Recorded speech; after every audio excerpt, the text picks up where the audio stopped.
Hello, नमस्कार, आदाब, सत श्री अकाल और अस्सलाम वालेकुम। मैं हूं मोहम्मद अहमद काज़मी, लेकर आया हूं खास फ्राइडे का प्रोग्राम साउथ एशिया पर नजर सैयद अली मुश्तबा के साथ। सैयद अली मुश्तबा साहब चेन्नई में रहते हैं, लेकिन आज अपने आबाई वतन माने गांव में हैं, बिहार में। वहां पहुंचे हैं अपने जाती कुछ वतन की मसरूफियत की वजह से। इससे पहले पिछले हफ्ते वो कोलकाता में थे, जहां उनकी किताब का रस्म इजरा था। वो हमने आपको पिछली बार बताया था। आज जिन इश्यूज पर, जिन टॉपिक्स पर बात कर रहे हैं, उसमें अफगानिस्तान से बड़ी खबर है। तालिबान अब टूरिज्म को प्रमोट करना चाहते हैं। वो चाहते हैं कि दुनिया खुद आए और अफगानिस्तान को देखे, आखिर हम कैसे मुल्क चला रहे हैं। उसके अलावा अफगानिस्तान से ही हेरात से एक खबर है कि वहां एक मस्जिद पर हमला हुआ और 5 लोग उसमें मारे गए हैं। पाकिस्तान से खबर है कि वो एक के बाद एक कर्ज या जो भी आप कहिए, डोनेशन किस किस शक्ल में हर तरफ से पैसा ले रहे हैं। मुल्क चलाना मुश्किल हो रहा है। पिछले दिनों हमने आपको बताया था शहबाज शरीफ सऊदी अरब गए थे और वहां से भी एक बड़ी रकम का वादा किया गया था उन्हें देने का। मालदीव में मोहम्मद मोइजू की सरकार बहुत ही करवटें ले रही है, कभी इंडिया के खिलाफ, कभी चाइना के जहाज को मना करती है। लेकिन इस बार एक खुफिया काम करने वाला, खुफिया ऑपरेशन वाला जहाज मालदीव पहुंचा है और मालदीव भारत के बहुत नजदीक है, हमारे सिक्योरिटी की नजर से काफी अहम है। उस पर भी चर्चा करेंगे। श्रीलंका के कोलंबो एयरपोर्ट की मेंटेनेंस भारत और रूस को दी गई है, ये खबर है। उसके अलावा भारत के अमेरिका और कनाडा से कुछ रिश्ते तल्ख चल रहे हैं। खबर इस तरह से है कि हमारे यहाँ के कुछ खुफिया ऑपरेटिव्स, उनके मुताबिक वॉशिंगटन पोस्ट ने एक खबर दी है कि खालिस्तान के सिलसिले में काफी एक्टिव जो गुलवंत सिंह पन्नू हमला हुआ था, उसमें एक खुफिया अफसर का नाम भी बता दिया गया। भारत इससे नाराज है। कनाडा के प्राइम मिनिस्टर की मौजूदगी में खालिस्तान के हक में नारे लगे, वो भी एक बड़ा वाकया है। तो इस तरह से भारत में इलेक्शन का दौर और उसके बीच में इस किस्म के वाकयात बहुत ही अहम है, उन सब पर बात करेंगे। सैयद अली मुश्तबा साहब, वेलकम है आपका। मीडिया स्टार वर्ल्ड को आप वक्त दे देते हैं, जहां भी आप होते हैं वहीं से टाइम देते हैं, उसके लिए हम शुक्रगुजार हैं। आप ये बताइए कि ये अफगानिस्तान से खबरें क्या कुछ हैं। वो सब कुछ करना चाह रहे हैं, दुनिया के मुल्क उनको तस्लीम नहीं कर रही। अब क्या कुछ है, आगे क्या कुछ होने वाला है, क्या हो रहा है? जी, बहुत बहुत शुक्रिया काज़मी साहब। पहले मेरे सामीन को मेरा आदाब, सत श्री अकाल और अस्सलाम वालेकुम। आज मैं मुखातिब हूँ अपने आबाई गांव माने शेखपुरा बिहार से, और अपने सामीन को गर्मियों की छुट्टी का जो है मजा ले रहा हूँ मैं यहाँ पे। ये मैं बताना चाह रहा हूँ आपसे, मैं बना हुआ हूँ मीडिया स्टार वर्ल्ड से। अब चलते हैं हम लोग अफगानिस्तान। अफगानिस्तान से जो सबसे बड़ी खबर है वो ये है कि मैंने पिछली बार भी कहा था कि दोहा की एक ऑफिस खुली हुई है जहां पे सुल्तान शाहीन जो है वो बैठे हैं और वो इमेज बिल्डिंग का काम कर रहे हैं। अब ये काबुल से डायरेक्ट एक इमेज बिल्डिंग का काम हो रहा है। वो ये है कि जो उनके डायरेक्टर है मोहम्मद उमर, वो टूरिज्म डिपार्टमेंट के मतलब खास अहदेदार है, और उनको जो तालिबान के ऊपर के सतह के जो लोग हैं उनको इस बात पर, इसके लिए उन्होंने उसको वहां पे डायरेक्टरेट बनाया है, और उनका काम है कि वर्ल्ड टूरिज्म को जो है वो अफगानिस्तान के ऊपर लाए। और उन्होंने एक प्रेस कॉन्फ्रेंस की थी जिसमें उन्होंने कहा था कि अफगानिस्तान अब तैयार है वर्ल्ड के टूरिस्ट को रिसीव करने के लिए, और वर्ल्ड के टूरिस्ट जो है वो बिला खौफ जो है अफगानिस्तान आए, और यहाँ आने के बाद इनके अफगानिस्तान के जो बहुत ही अच्छे मंजर है और जगह है उनको, वो उन्होंने कहा कि मैं उनको इंस्टाग्राम में भी लाना चाह रहा हूँ, और भी जो टूरिस्ट जो जो उनके वो है एल्बम है और ये है, ताकि लोगों को मालूम हो कि अफगानिस्तान भी एक ब्यूटीफुल शहर है, कंट्री है, यहाँ अलग अलग जगह जाकर के लोग देख सकते हैं। तो एक बात तो ये हुई। दूसरी बात ये है कि वो फ्लाइट की बात कर रहे थे, तो उन्होंने कहा कि दुबई से तो हमारा डायरेक्ट कनेक्शन है, दुबई से हमारी फ्लाइट है, और भी मुल्कों से हमारी फ्लाइट है काबुल के लिए, दूसरे शहरों के लिए अभी जरा कुछ दिक्कत है, जो अभी मतलब मतलब वो बड़े बड़े शहर है वहां जाकर के कनेक्शन होगा। तीसरी बात उन्होंने कही थी वीजा के लिए। तो वीजा का उनका प्रॉब्लम यह है कि वो एक रिकॉग्नाइज्ड ममालिक नहीं है, और वो जो है मतलब उनको वीजा, जो टूरिस्ट आना चाह रहे हैं उनको वीजा में प्रॉब्लम आ रही है। तो इसके लिए उन्होंने कहा है कि हम कोशिश कर रहे हैं कि वो जो उनकी एम्बेसियां हैं और जो जगह है जहां जहां वो है कि वो खुल जाए। और उन्होंने ये भी अपील किया है मतलब वर्ल्ड कम्युनिटी से कि हमको जो है आप मतलब अलाउ कीजिए कि टूरिस्ट यहाँ आए और आकर के वो यहाँ देखें। और उसके बाद उन्होंने ये समझाया है कि देखिए हम लोग तो मतलब सारे वर्ल्ड से कनेक्ट करना चाह रहे हैं अपने आप को, और हम जो है मतलब लेकिन उन्होंने बैन किया है चाइनीज टूरिस्ट के ऊपर। और उन्होंने कहा कि चाइना में हमारी एम्बेसी है, उनकी भी यहाँ एम्बेसी है, तो हम सबसे पहले चाइना के टूरिस्ट को हम यहाँ इनवाइट कर रहे हैं, और चाइनीज की टूरिस्ट भी बहुत बड़ी तादाद है, उनके कंट्री का बहुत बड़ा पॉपुलेशन है। तो चाइनीज, दूसरी बात उन्होंने ये कही है कि चाइनीज जो जो टूरिस्ट है वो अफगानिस्तान में ज्यादा सेफ है बनिस्बत के पाकिस्तान के। तो ये सब बात उन्होंने पूरी मतलब टूरिज्म के प्रमोशन के लिए उन्होंने कहा। और उन्होंने कहा कि अभी जो है 2023 का फिगर दिया है कि 10,000 टूरिस्ट हमारे पास आ चुके हैं। इवन तो हम लोग जो है वो रिकॉग्नाइज नहीं है मतलब वर्ल्ड कम्युनिटी में कि हम लोगों ने नहीं किया, लेकिन फिर भी हमने 10,000 टूरिस्ट को रिसीव किया था, जो कि मतलब 500 या 700 2001 2002 में जो है उससे ज्यादा नंबर उनके नहीं थे। अब ये ग्रो होकर के थाउजेंड्स में आ गए हैं, पहले हंड्रेड्स में थे। एक बात जो और बहुत अहम उन्होंने कही है, उन्होंने कही है कि जो एंटी तालिबान पब्लिसिटी दुनिया में हो रही है विमेन के नाम पे, ये विमेन को ये अजियत दी जा रही है, विमेन को वो अजियत दी जा रही है, और विमेन की नहीं, उन्होंने वर्ल्ड टूरिस्ट को मतलब को अट्रैक्ट किया है। और उन्होंने कहा कि आप खुद आइए, और खुद खुद आने के बाद यहाँ के देखिए हमारे माशरे को, और इनमें इसमें यहाँ के वुमेन को की क्या हालत है उसको आप देखिए, और खुद जायजा लीजिए कि क्या क्या पोजीशन है। आप जो मीडिया रिपोर्ट्स है उसके लिए जो है वो मतलब आप उसके ऊपर मत जाइए, बल्कि खुद आके देखिए। एक और बात उन्होंने कही है कि जो 5 स्टार होटल है काबुल में, उनके स्विमिंग पूल जो है वो खुले हुए हैं फॉरनर्स के लिए, और वहां फॉरनर्स जो है जा करके मर्द औरत जो है उसमें नहा सकते हैं।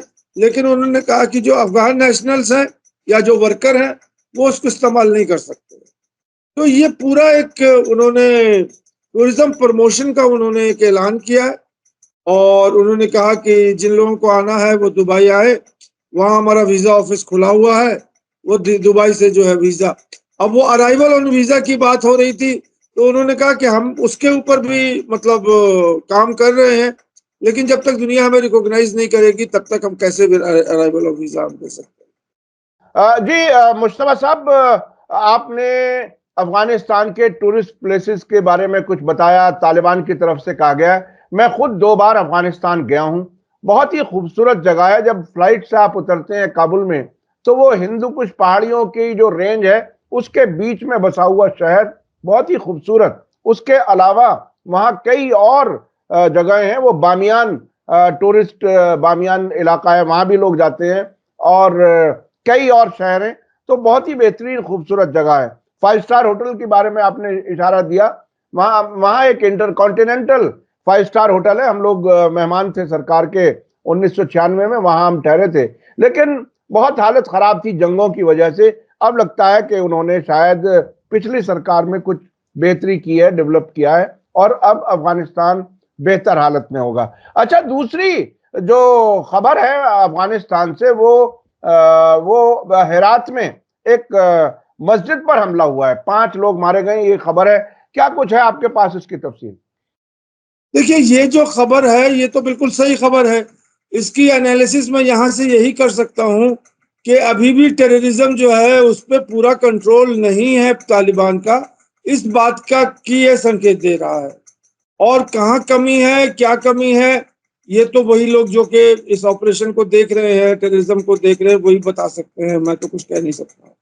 लेकिन मैं ये कह रहा हूँ कि ये जो जगह है, ये हेरात जो है ये ईरान से लगी हुई जगह है। तो मेरे ख्याल में अगर वो टेररिज्म हो रहा है तो ईरान से ही इसका कुछ ना कुछ लिंकेज है, जो कि हेरात में टेररिज्म हो रहा है अफगानिस्तान के अंदर। अब वो क्या उसके अंदर बारीकियां हैं वो मैं यहाँ से तो नहीं बता सकता हूँ, लेकिन मैं यही कह सकता हूँ कि अभी भी टेररिज्म जो है अलाइव है, जो कि यूनाइटेड नेशन ने कई बार कहा है कि अफगानिस्तान अभी फ्री ऑफ टेररिज्म नहीं है, जबकि तालिबान बार बार वहां से जो सरकारी ओहदेदार ने बयान दिया है वो ये कि हमलावर जो है वो हमला करके चले गए, और ये इत्तेफाक से, हालांकि मैं नाम नहीं लेना चाहता था, लेकिन ये शिया लोगों की मस्जिद थी जिस पर हमला हुआ, 5 लोग मारे गए, एक औरत और एक बच्चा भी उसमें मरने वालों में शामिल है, और 5 महीने पहले भी इस किस्म का एक वाकया हुआ था, 6 लोग मारे गए थे। हालांकि ईरान की हुकूमत के और तालिबान की हुकूमत के बीच में राब्ता है, रेलवे लाइन बिछाने की तैयारी है चीन तक ईरान की तरफ से, और बहरहाल टेररिज्म बहुत ही बुरी चीज है, और कोई किसी भी सतह पर कहीं से भी हो वो बहुत ही बुरी है। चूंकि अब से पहले ये इल्जाम लगते रहे हैं कि दाइश के लोग कहीं कहीं एक्टिव हैं, और दाइश के लोगों का जो सीरिया और इराक में हमने देखा है वो वही तरीका उनका वहां पर भी बज़ाहिर लगता है, लेकिन इससे ज्यादा हमारे पास कोई इंफॉर्मेशन नहीं है। अच्छा, इसके बाद पाकिस्तान के हालात में समझना चाहता हूं, वहां वहां किस तरह से महंगाई आम लोग जो है वो बर्दाश्त करने पर मजबूर है, सरकार बार बार बाहर से पैसा ला रही है, खर्च कर रही है, क्या कुछ है ये? IMF का लोन तो बगैर ये शर्तों के खबर ये नहीं है मिल। कि देखिए, अब मैं आपको सीक्वेंस बता देता हूँ। हाँ। जब ये इलेक्शन होने वाले थे 8 फरवरी को, उससे 3-4-5 महीना पहले ये बातें चल रही थी कि इलेक्शन नहीं होंगे पाकिस्तान में, इसलिए कि उनके पास पैसे नहीं, और जब तक IMF जो है वो लोन नहीं देगा तब तक इलेक्शन नहीं होंगे। तो एक बड़ा जो है ट्रांशे जो है लोन का वो IMF ने दे दिया। उसके बाद ये शहबाज शरीफ की सरकार बनी, उसके इमीडिएटली बाद जो है एक और किस्त जो है उन्होंने लोन के फिर वापस कर दी, इनको दे दिए। अब उसके बाद वो फिर सऊदी अरेबिया और कतर इधर उधर से वो पैसे ले रहे थे। अभी जो लेटेस्ट खबर है जिसके ऊपर हम और आप चर्चा कर रहे हैं कि IMF ने फिर एक 1.5 बिलियन वगैरह की कोई लोन है, जो कि उसने मतलब कंसिडर भी कर लिया है और बाकायदा सैंक्शन भी कर लिया है। तो वो पाकिस्तान को एक कंफर्ट देना चाहता है, बल्कि अमेरिका ये कंफर्ट देना चाहता है कि ये सरकार स्टेबलाइज हो जाए। वो पाकिस्तान अमेरिका नहीं चाहता है कि ये सरकार जो है वो मतलब इन्फ्लेशन की वजह से और इकोनॉमिक बुरहान की वजह से ये जो है मतलब फिर से कोलैप्स हो जाए। तो ये जो IMF का लोन है वो इसीलिए लोन है कि जब प्राइसेस डाउन हो जाएंगे पाकिस्तान में, तो बाकी जो सियासी गर्मियां हैं वो अपने आप ही जो है वो ठंडी के माहौल में चली जाएगी, और सियासत तो होते रहते हैं। तो यही बड़ी खबर है वहां से। अच्छा, इमरान खान की वाइफ पर कोई पाबंदी लगी है, वो क्या कुछ है? जी, इमरान खान की वाइफ को जो है उन्होंने बंद किया हुआ उन्हीं के अपने घर में, जो बनी गाला कहलाता है, वो शायद लाहौर में है या इस्लामाबाद में है। तो उनको जेल नहीं ले गए हैं, वो वहीं हाउस अरेस्ट है। अब वो जो है कुछ बयान दे रही थी वहां से अपने जेल से जर्नलिस्ट को और इनको, तो उसके ऊपर उन्होंने पाबंदी लगा दी है। अब उसमें ये पाबंदी है कि कोई एंटी पाकिस्तान वो बयान नहीं दे सकते। तो एंटी पाकिस्तान बयान देने का मतलब क्या है वो तो मैंने तशरीह नहीं किया, लेकिन कई बार उन्होंने ये भी कहा है कि इमरान खान को पॉइजन दिया जा रहा है। कई बार उन्होंने ये भी कहा है कि हमारे साथ जो है वो ये जो हाउस अरेस्ट किया हुआ है यहाँ पे मतलब अच्छा सलूक नहीं किया जा रहा है, हमें कैदी की तरह सलूक किया जा रहा है। इसमें एक बात मैं आपको और ये जिक्र कर देना चाहता हूँ कि इमरान खान जो है बहुत कस के बरसे थे। ये पहली बार मुझे मतलब इमरान खान का जो रिएक्शन था वो ये था कि अगर बुशरा बीबी को कुछ हुआ, बस यहीं तक वो रुक गए, और उन्होंने कहा कि मैं आसिम मुनीर को नहीं छोड़ूंगा। ये मेरे अल्फाज हैं। हम्म। अगर बुशरा बीबी को कुछ हुआ वो रुक हाँ। गए, जी जी उसके जी। बाद उन्होंने कुछ नहीं बोला। हाँ। लेकिन उसका जो उसके आगे का जो लाइन था वो यही था कि मैं आसिम मुनीर को नहीं छोड़ूंगा, जी और जी। उन्होंने बाकायदा उस बयान में अपनी आसिम मुनीर से जो उनकी दुश्मनी है वो उसको जाहिर कर दिया उन्होंने। आसिम मुनीर जो वहां के फौज के सरबराह हैं, फौज के चीफ और जो के है। सरबराह हैं, और वही मार्शल लॉ, मतलब जो भी मार्शल लॉ तो नहीं है, मतलब आर्मी चीफ है, और क्या, चीफ ऑफ जी द जी जी। आर्म हाँ फोर्सेस है। वहाँ। जी वो अब से पहले भी हम अपने दर्शकों के सामने जिक्र कर चुके हैं एनालिसिस के तौर पर कि पाकिस्तान की जो फौज है और खुफिया एजेंसियां हैं, उनके रवाबित सीधे अमेरिका से हैं, और वो उनके साथ जो भी कंफर्टेबल होता है वही सरकार वहां पर रहती है या बनती है। इस वाली सरकार को भी इंपोर्टेड सरकार, अमेरिकी सरकार, फौज की सरकार, ये बात कई बार इल्जामात लगते रहे हैं। अच्छा, इसके आगे मालदीव की तरफ हम चलना चाहते हैं। मालदीव की खबरें आप कई बार बता चुके हैं, जो इंडिया आउट वाली कहानी बनी, भारत के फौजी वहां से वापस हुए, अब वहां चीन का खुफिया ऑपरेशन वाला जहाज पहुंच गया। क्या चाहते हैं मोइजू, क्या करना चाहते हैं? क्योंकि भारत का दुश्मन है चीन, और भारत के नजदीक तरीन समंदर में ये मालदीव है। क्या क्या कुछ है ये कि भारत के खिलाफ कुछ कार्रवाई और आगे अभी बढ़ाने की पहले का पहले इशारा है? खबर पे चलते हैं, पहले खबर पे चलते हैं। अभी कुछ हफ्ते या कुछ महीने पहले एक जो है रिसर्च की जहाज जो है वो कोलंबो आना चाह रही थी, श्रीलंका। श्रीलंका ने उसको मना कर दिया। उसके बाद वो जहाज श्रीलंका नहीं आकर के वो मालदीव की जो कैपिटल है वहां डॉक किया उसने, और वो वहां रिसर्च वगैरह जो भी करना था वो करके चली गई वो। तो अब उसके बाद जो है एक और खबर आई कि कोलंबो ने फिर से अलाउ कर दिया है चाइनीज शिप को आने के लिए। और जो पहले वाला उन्होंने एक इंस्ट्रक्शन निकाला था कि 1 साल के लिए उन्होंने मॉनिटरियम कर दिया है, उसको उन्होंने खुद ही अपना मतलब विड्रॉ कर लिया, और उन्होंने कहा श्रीलंका की चाइनीज की शिप आ सकती है। अब जो नई खबर है जो मालदीव से आ रही है वो ये है कि मालदीव ने एक स्पाई शिप जो कि चाइना की स्पाई शिप है उनको अलाउ कर दिया है यहाँ आने के लिए मालदीव में, और शायद मालदीव में वो पहुंच भी चुकी है, जिसपे भारत का कोई रिएक्शन नहीं आया। मतलब भारत का कोई रिएक्शन नहीं आया जो हमारे, मतलब क्योंकि मैं अभी ट्रैवल में हूँ, रास्ते में हूँ, इसलिए मैंने खासकर देखा भी नहीं है, लेकिन रिएक्शन नहीं आया है। लेकिन जो खबर हमारे नजर से गुजरी है वो यही है कि वहां एक स्पाई शिप आके लग गई है।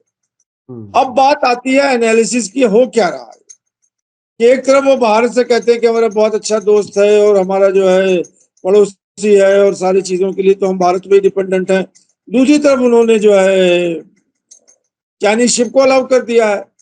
तो मुझे बार बार यही लग रहा है, बार बार मैंने पहले भी एनालिसिस किया है कि मालदीव जो है वो सिक्योरिटी, आर्म फोर्सेस, अपनी जो है मतलब मुहाफिज मुहाफिज के लिए वो चाइना पे डिपेंडेंट है, और चाइना के साथ, और चाइना उसको इसलिए मतलब अपने हथेली पर रख रही है कि वो स्ट्रेटेजिकली बहुत ही इंपॉर्टेंट जगह है जहां पे वो कंट्री लोकेटेड है।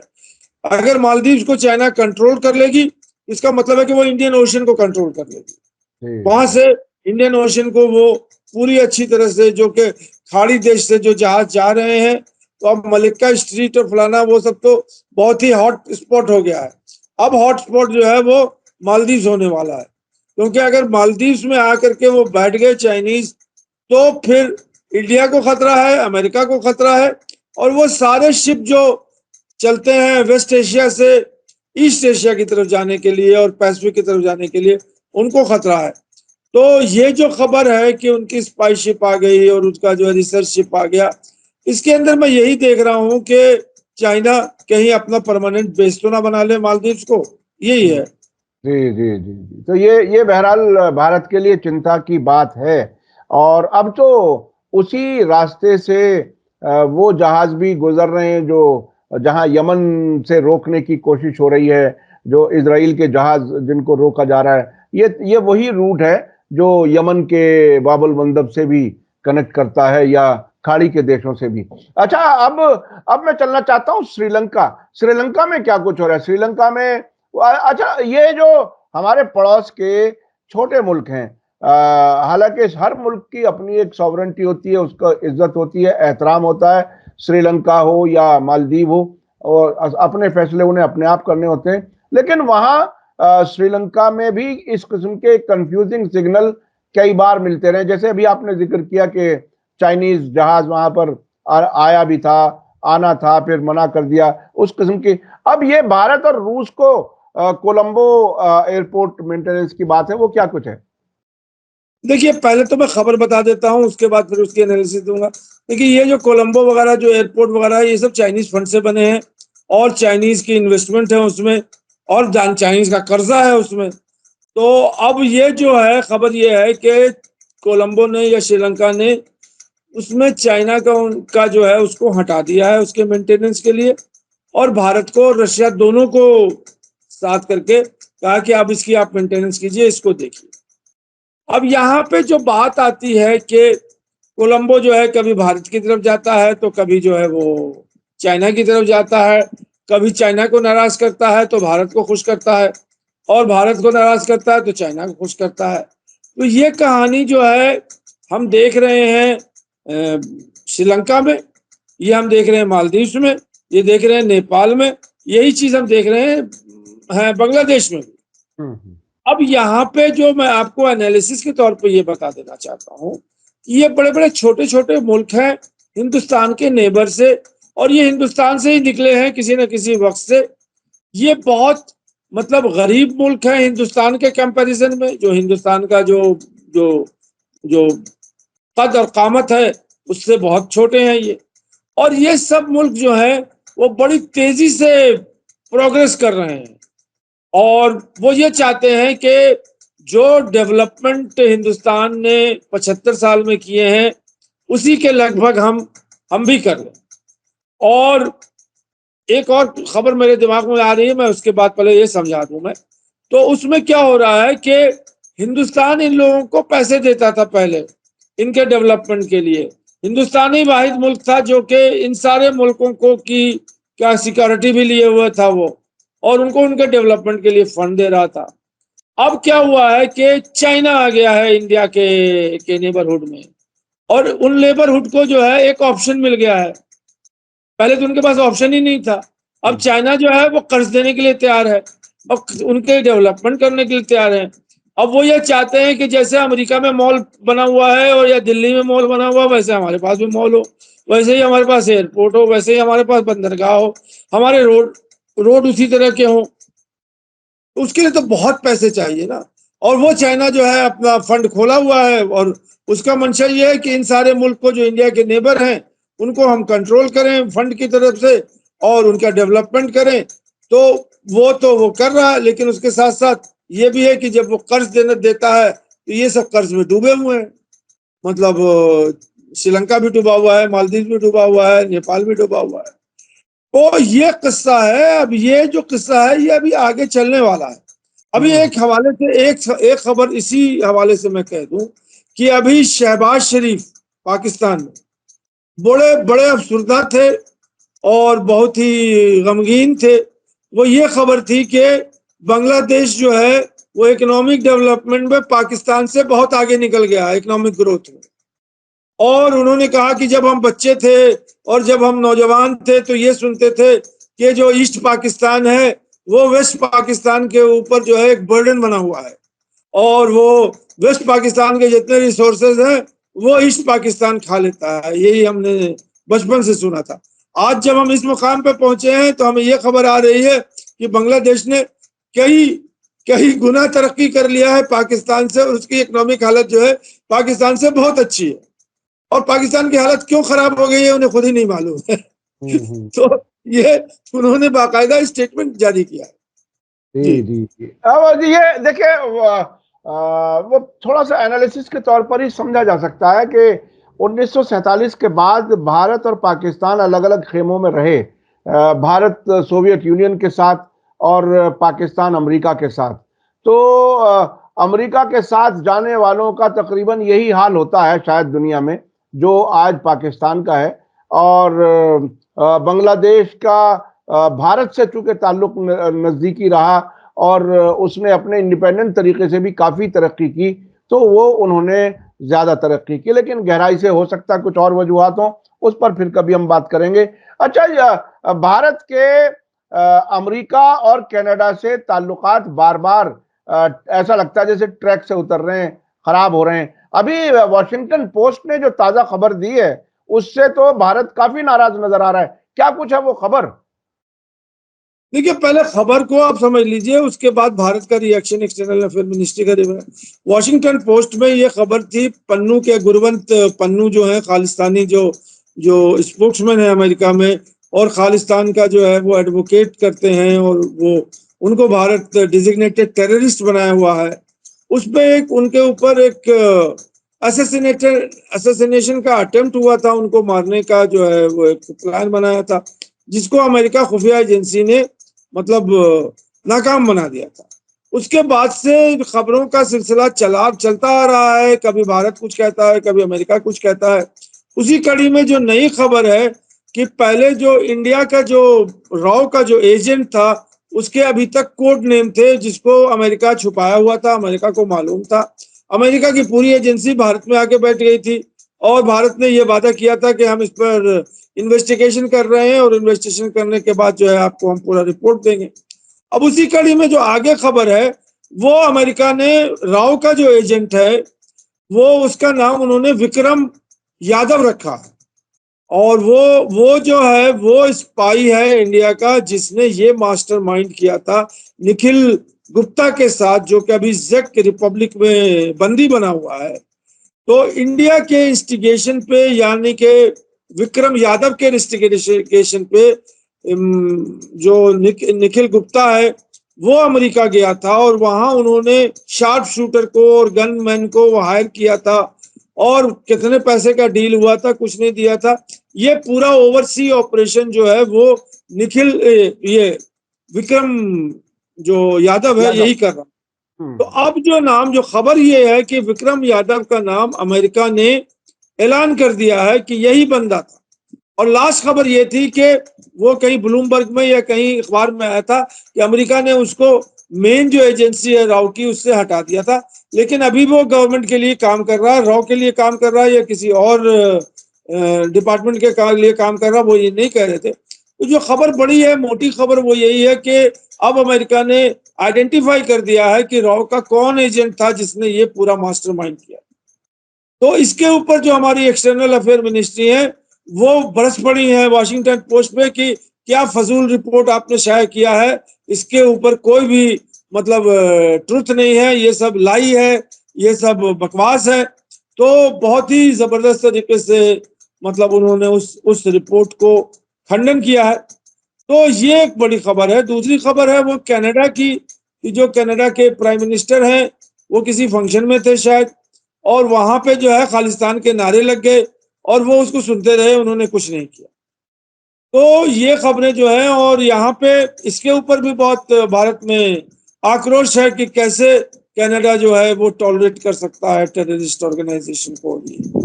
तो ये सब जो रिश्ते हैं भारत के, मेरा ये कहना है एज ए एनालिस्ट कि अमेरिका के और इंडिया के, या कनाडा और इंडिया के, ये सब चीजें बड़ी छोटी छोटी चीजें हैं। इंडिया और अमेरिका का बहुत ही घनिष्ठ रिश्ता है, इवन कनाडा से बहुत घनिष्ठ रिश्ता है। पूरे कनाडा में जो है इंडियन भरे हुए हैं, और मतलब जो कनाडा में इंडियन की जो तादाद है बहुत ज्यादा है, अमेरिका में इंडियन की तादाद बहुत ज्यादा है।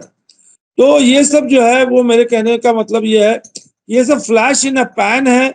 जो लार्जर इंडिया यूएस का जो इंटरेस्ट है वो तो अपनी जगह पे ही है। अब ये सब चीजें होती रहती हैं, अब इनको डिप्लोमेटिकली और जिस भी तरह से इनको जो है वो पैचअप करेंगे लोग इंडिया अच्छा के। अच्छा अच्छा अच्छा, एक बात बताइए, आप इंटरनेशनल डिप्लोमेसी पर भी बहरहाल नजर रखते हैं। ये जब इस किस्म के वाकयात होते हैं, ये या रिएक्शन या ओवर रिएक्शन किया जाता है मुल्कों की तरफ से, वो चाहे यहां से हो या अमेरिका की तरफ से होने वाला रिएक्शन हो, उसमें क्या कोई बार्गेनिंग चिप के तौर पर, कहीं कोई दबाव बनाने के तौर पर इसे इस्तेमाल किया जाता है? कोई खास मकसद होता है क्या? कुछ आखिर गेन क्या करते हैं ये मुल्क जब शोर मचाते हैं? कुछ तो फायदा हासिल करते होंगे ना?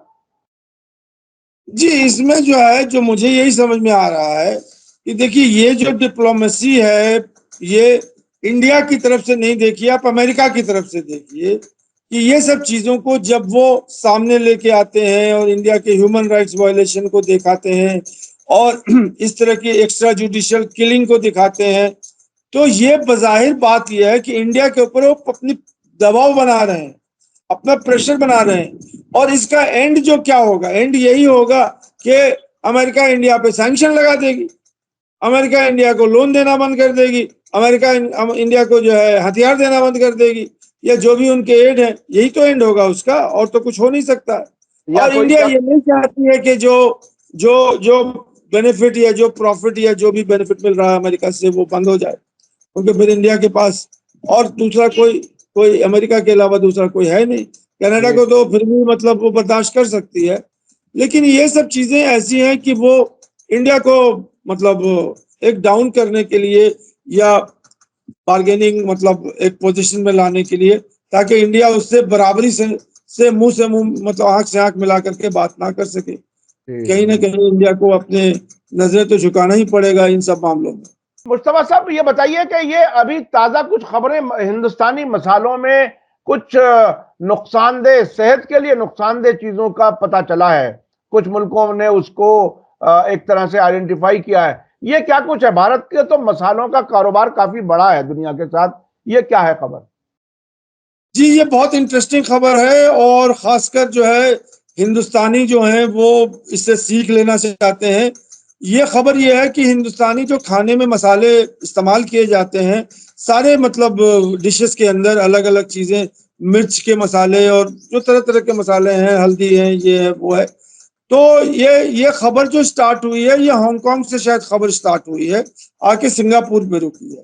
तो हांगकांग ने जो है यहाँ के इंडियन जितने मसाले जाते थे उनको उन्होंने अपने टेस्टिंग लेबोरेटरी में ले गए, और वहां उन्होंने ये बताया कि दो तो मसाले का नाम मैं जानता हूं, एक एमडीएच मसाला और एक एवरेस्ट मसाला, और एक मसाला और है जो मेरे नाम से जहर से है।